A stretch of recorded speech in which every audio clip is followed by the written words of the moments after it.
હાલમાં આપણે 30 આંબાનું વાવેતર કર્યું છે. જે આપણે ગોટલા હોય એમને વાવી દીધા છે. પછી એની કલમ વારશું આપણે.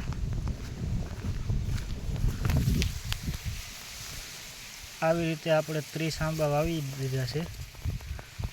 આ વાઢિયાની એકમ એટલે અહીંયા ઓર્ડર મળશે. ઓર્ડર જેમ મળે એમ આંબાનો વિકાસ સારો થાય છે. પછી જેમ આંબા થોડાક મોટા થઈ જશે એટલે આ વાઢીઓ આપણે કાઢી નાખવાના છે.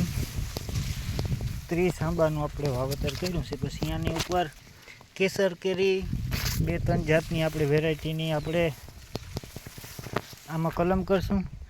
અમુક આંબા નાના છે ને અમુક આંબા મોટા છે. આ મગફળી આપણી સારી એવી નીકળી છે અત્યારે.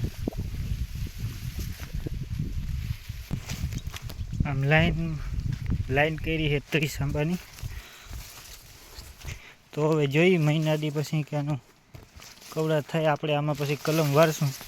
અમુક મોટા છે.